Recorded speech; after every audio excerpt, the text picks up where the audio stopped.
Everyone, welcome to this video and welcome to अपना सपना JRF. मेरा नाम है कोमल और आज की इस वीडियो में CSIR नेट लाइफ साइंस के अंदर पार्ट सी में आने वाले क्वेश्चंस के अलग अलग टाइप्स के बारे में मैं आपको बताऊंगी और उन सभी टाइप में से कौन सा ऐसा क्वेश्चन का टाइप है जिसको यदि आप करते हैं तो बहुत कम समय में आप अपने सही उत्तर पर आ सकते हैं और ज्यादा स्कोर कर सकते हैं। तो चलिए फिर वीडियो को शुरू करते हैं। So basically CSIR NET life science दिसंबर 2024 का एग्जाम जो भी होने वाला है फरवरी में, इसी के रिगार्ड में मैं आपको बताने वाली हूं कि CSIR NET life science part C के अंदर कौन कौन से टाइप के क्वेश्चन आते हैं। तो सबसे पहले मैं आपको बता देती हूं कि क्वेश्चन के टाइप्स कौन कौन से हैं। तो सबसे पहले होता है मैचिंग टाइप क्वेश्चन और बेसिकली मैं यहां पर केवल पार्ट सी के रिगार्ड में बात कर रही हूं, ना कि पार्ट बी और part A. So part C में कुछ क्वेश्चन होते हैं जो कि मैचिंग टाइप रहते हैं। वो कुछ इस तरीके से रहेंगे कि आपको कॉलम देके रखता है, मैच करना होता है, फिर आपको अपना आंसर बताना होता है। इनको बोलते हैं मैचिंग टाइप क्वेश्चंस। तो फर्स्ट टाइप ये हो गया है।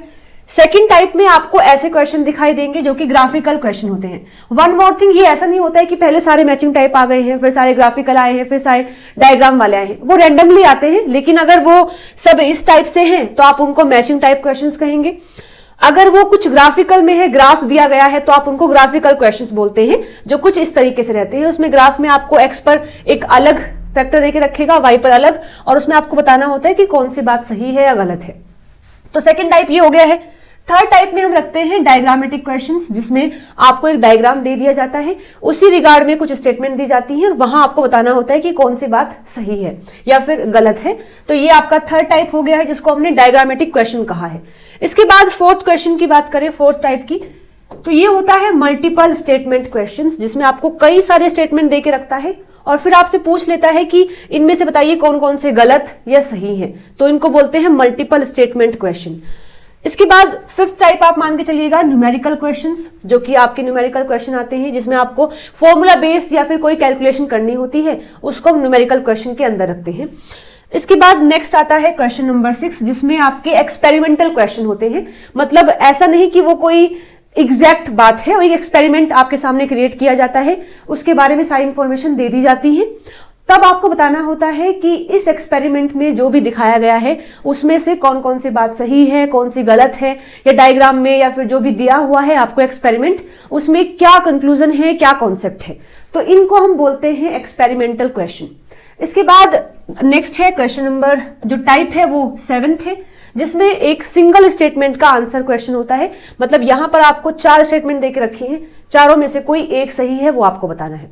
जो मल्टीपल स्टेटमेंट वाला था उसमें भी ऐसे ही स्टेटमेंट दी जाती है, लेकिन आपको कॉम्बिनेशन में बताना होता है कि फर्स्ट सेकंड थर्ड सही है, या केवल फर्स्ट सेकंड सही है, या फर्स्ट फोर्थ सही है, इस तरीके से। लेकिन यहां पर 4 स्टेटमेंट है, 4 में से कोई एक ही सही है, वो आपको बताना होता है। इसको बोलते हैं सिंगल स्टेटमेंट आंसर क्वेश्चन। तो ये 7 टाइप के क्वेश्चन आपको मिलेंगे CSIR NET life science part C के अंदर। सबसे पहले हमने पढ़ा है कि इसमें एक आपका मैचिंग टाइप क्वेश्चन रहते हैं, एक इसमें रहता है मैचिंग टाइप क्वेश्चन इस तरीके से। फिर सेकंड में हमने देखा है ग्राफिकल क्वेश्चंस होते हैं। थर्ड में हमने देखा है डायग्रामेटिक क्वेश्चन इस तरीके से आता है। फिर मल्टीपल स्टेटमेंट क्वेश्चंस रहते हैं। इसके बाद फिर न्यूमेरिकल क्वेश्चन है। इसके बाद फिर एक्सपेरिमेंटल क्वेश्चन आते हैं इस तरीके से, और फिर है सिंगल स्टेटमेंट आंसर क्वेश्चन, ये आते हैं। अब बारी है कि इन सभी में से सारे तो हमें करने नहीं होते, 75 क्वेश्चन होते हैं, केवल कोई 25 ही करने होते हैं। लेकिन सबसे बड़ा टास्क ये रहता है कि 75 क्वेश्चन जितने भी आए हैं उन सबको एटलीस्ट एक बार तो देखना ही पड़ेगा, तभी हम डिसाइड करेंगे कि 75 में से कौन से 25 हमें चूज करने हैं। तो वैसे तो लगता है कि कितनी आसान बात है, 75 क्वेश्चन में से केवल 25 करने हैं, लेकिन फिर भी ये एक हेक्टिक पार्ट हो जाता है कि 75 क्वेश्चन को एटलीस्ट देखना तो पड़ेगा ही। और देखना ही नहीं तो ये भी देखना है, मतलब क्वेश्चन तो देखना ही है, ये भी देखना है कि क्या ये क्वेश्चन हमें आता है या नहीं आता है। तो एक बड़ा टास्क हो जाता है। इसी चीज को ओवरकम करने के लिए, ताकि समय कुछ बच सके और वो समय हम अपने क्वेश्चन को सोल्व करने में लगा सके, इसके लिए कौन सा क्वेश्चन टाइप ऐसा है जो आपको सबसे पहले करना चाहिए और जरूर करना चाहिए। तो इसके लिए 7 टाइप हमने देखे हैं और मेरा मानना है कि 7 में से जो सबसे पहला टाइप हमने पढ़ा था, that is called matching type question, ये सबसे अच्छा रहता है एक तरीके से चूज करने के लिए। इसका कारण मैं आपको बताऊंगी। सबसे पहला कारण है इजी टू आइडेंटिफाइड। अब होता क्या है, आपका एग्जाम कंप्यूटर बेस्ड होता है, तो ऐसा नहीं है कि आपको सारे पेज पलट के देखना पड़ेगा। आपको बस हर क्वेश्चन पर टिक करना होता है, साइड में क्वेश्चन आपके सामने डिस्प्ले हो जाता है। तो जैसे ही क्वेश्चन पेपर आपके सामने आया है तो आप हर एक क्वेश्चन पर जैसे टिक करते हुए जा रहे हैं, ये देखने के लिए कि कैसे कैसे क्वेश्चन आए हैं, कौन कौन से क्वेश्चन आए हैं। तो आपके लिए आइडेंटिफाई करना बहुत आसान होता है कि ये क्वेश्चन जो है मैचिंग टाइप है। ठीक है, तो एक तो सबसे बड़ी बात ये हो गई है, मानो आपके सामने सारे क्वेश्चन के नंबर लिखे हुए हैं, आप जैसे ही टैप करते जा रहे हैं और आप ढूंढ रहे हैं कि मुझे मैचिंग टाइप क्वेश्चन ढूंढने हैं, तो बहुत इजी होता है आपके लिए फाइंड आउट करना कि ये जो है मैचिंग टाइप क्वेश्चन है। क्योंकि जैसे कि न्यूमेरिकल क्वेश्चन है, एक्सपेरिमेंटल क्वेश्चन है, उनमें देखना थोड़ा मुश्किल हो जाता है। आप आधा क्वेश्चन पढ़कर तब पता लगा पाते हो कि ये क्वेश्चन एक्सपेरिमेंटल के फॉर्म में दिया हुआ है या न्यूमेरिकल, यहां पर कोई फॉर्मूला हमें लगाना है इस तरीके से। लेकिन ये क्वेश्चन ऐसे जिसको देखते ही आप ये चूज कर सकते हैं कि हाँ ये मैचिंग टाइप क्वेश्चन है और ये मुझे करना है। तो यहां पर आपका बहुत कम समय लगेगा ये आइडेंटिफाई करने में कि वही क्वेश्चन है जो आप करना चाहते हैं। दूसरी बात, कई बार ऐसा होता है कि आपने क्वेश्चन देखा और आपने पढ़ना शुरू कर दिया है, आधा या पूरा पढ़ने के बाद आपको फील होता है कि ये क्वेश्चन मैं नहीं कर सकता, या फिर ये क्वेश्चन वहां से आया है जो यूनिट मैंने नहीं की है, तो उसमें भी आपकी आधी या 1 मिनट चली जाती है। लेकिन यहां पर अगेन आपका यहां पर भी समय बचने वाला है, क्योंकि जैसे ही आप इस कॉलम में ये नाम पढ़ेंगे या फिर यहां पढ़ेंगे तो आप तुरंत पता कर सकते हैं कि जो मैचिंग टाइप क्वेश्चन आया है ये कौन सी यूनिट से आया है, या फिर जो मैंने पढ़ा है वहां से आया है या नहीं आया है। तो इस तरीके से बहुत कम टाइम में आप ये फाइंड आउट कर सकते हैं कि ये क्वेश्चन आपको स्किप करना है या अटेम्प्ट करना है। ठीक है, तो यहां पर भी आपका टाइम सेव करवाते हैं ये क्वेश्चन। तीसरी बात, बहुत कम टाइम लगेगा आपका इस क्वेश्चन को सोल्व करने में। अगर आपने देखा और आपने चूज किया कि इस क्वेश्चन को आप अटेम्प्ट करने वाले हैं तो भी आपका कम समय लगेगा, क्योंकि कई बार आप देखना, कई बार ऐसा होता है कि एक मैच होते ही आपका पूरा स्टेटमेंट मैच हो जाता है। मतलब जैसे आपने इस तरीके से देखिएगा, यहां पर डी के लिए 3 दिया हुआ है, आप देख सकते हैं कि क्या डी का 3 है। डी का 3 अगर है तो इस तरीके से आप अपने सही आंसर पर आ गए हैं, क्योंकि सभी में डी का 3 केवल एक में ही दिया गया है। और कई बार तो ऐसा होता है कि केवल एक मैचिंग से ही सारा आंसर आ जाता है।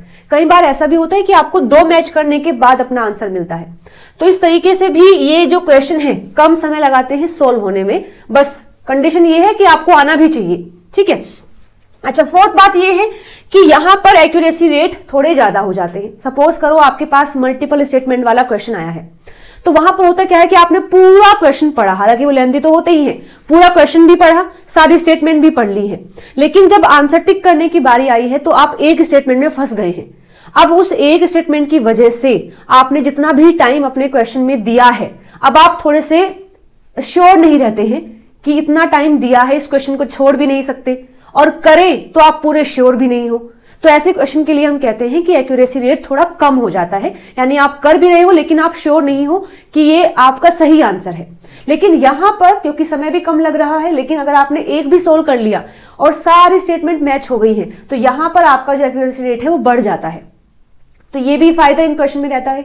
और सबसे बड़ी बात, ये सब चीजें हम फॉलो कर रहे हैं इसलिए नहीं कि बस 2-3 क्वेश्चन आते हैं, हर बार आपके एग्जाम में 10 से 11 मैचिंग टाइप क्वेश्चन आते ही आते हैं। तो बिल्कुल भी हल्के में लेने वाली बात नहीं है। जितने भी क्वेश्चन टाइप हैं उन सभी में मेरा मानना यह है कि सबसे पहले आप मैचिंग टाइप क्वेश्चन को ढूंढें, उनको अगर स्किप करना है तो स्किप कीजिए, करना है तो फिर करेंगे भी, कम टाइम भी लगेगा, एक्यूरेसी रेट भी ज्यादा है, और कम से कम 10 से 11 क्वेश्चन अगर आ रहे हैं तो हम इतना भी मान के चल सकते हैं कि 5 से 6 क्वेश्चन आप यहां से कर ही ले जाएंगे। 5 से 6 क्वेश्चन, और एक क्वेश्चन आप देख सकते हैं कितने मार्क्स का है, 4 नंबर का है। तो इस तरीके से आप यहां से 20 से 24 मार्क्स गेन कर सकते हैं इन मैचिंग टाइप क्वेश्चन से केवल। ठीक है, तो ये सब तो आपने देख ही लिया है। ये सारे पॉइंट्स मैचिंग टाइप क्वेश्चन के लिए एक पॉजिटिव पॉइंट है जिनको आप फॉलो कर सकते हैं। अब बारी आती है कि इन क्वेश्चंस को प्रैक्टिस भी करना है। तो अगर आप सारे क्वेश्चन पेपर को उठा करके उनमें से केवल मैचिंग टाइप क्वेश्चन को प्रैक्टिस कर रहे हो तो ये थोड़ा सा हेक्टिक हो जाएगा, आपका टाइम भी ज्यादा लग सकता है। तो इसी रिगार्ड में आप एक प्लेलिस्ट फॉलो कर सकते हैं जिसमें आपको सभी पेपर में जितने भी मैचिंग टाइप क्वेश्चन आए हैं आप उनको प्रैक्टिस कर सकते हैं। और ये प्लेलिस्ट आप कैसे एक्सेस करेंगे, जो कि यही अपना सपना जेआरएफ पर ही है, वो मैं आपको एक बार बता देती हूँ कि जिसमें आप मैचिंग टाइप क्वेश्चन को पूरा पढ़ सकते हैं। सो बेसिकली जैसे ही आप अपना सपना जेआरएफ के यूट्यूब चैनल पर आएंगे तो वहां आपको प्लेलिस्ट का एक ऑप्शन मिलेगा। जैसे आप यहां पर टैप करते हैं तो प्लेलिस्ट में जैसे ही आप आएंगे तो इस तरीके से यहां आपको ये वाली प्लेलिस्ट को फॉलो करना है जिसमें कि लिखा है मैचिंग टाइप क्वेश्चन। जैसे ही आप यहां पर टैप करेंगे तो सारी वीडियोस आपको सीक्वेंस में मिल जाएंगी। मैं एक बार दिखा भी देती हूं। यस, तो यहां पर आप देख रहे हैं ये सारी क्लासेस आपको मिल जाएंगी जो कि अभी तक हमने पढ़ी है, मैचिंग टाइप क्वेश्चन के लिए करी है। तो ये जो वीडियोस हैं ये आपको मिलेंगे दिसंबर 2019 से लेकर के 2023 तक जितने भी पेपर हुए हैं उन सभी पेपर के मैचिंग टाइप क्वेश्चन आपको सब यहां मिल जाएंगे। आप उनको फॉलो कर सकते हैं। और अभी जो एग्जाम जून में हुआ था 2024 में, उनके जो मैचिंग टाइप क्वेश्चन है वो अभी नहीं आए हैं, वो विद इन अ वीक मैं वो वीडियोस भी अपलोड कर दूंगी। तो इसके इन दोनों वीडियोस के बाद आप जून 2024 से लेकर के दिसंबर 2019 तक जितने भी पेपर हुए हैं उन सभी पेपर में जितने भी मैचिंग टाइप क्वेश्चन हैं वो सब आप यहां से पढ़ सकते हैं। अलग से आपको टाइम या फिर अलग से आपको एग्जाम में देखने की जरूरत नहीं है, पेपर में देखने की जरूरत नहीं है कि कहां पर कौन सा क्वेश्चन है। ठीक है, तो ये इन्फॉर्मेशन मैंने कन्वे कर दी है। तो इस तरीके से ये हो गया है आपका ये टॉपिक की मैचिंग टाइप क्वेश्चंस आपको क्यों करने हैं, क्या फायदे हैं और कहां से आप प्रैक्टिस कर सकते हैं। सो मैं उम्मीद करती हूं आपको ये वीडियो पसंद आई होगी और ये इन्फॉर्मेशन आपको अच्छी लगी होगी। चलिए फिर मिलते हैं अगली वीडियो में नए टॉपिक के साथ में। Till then bye bye, take care everyone.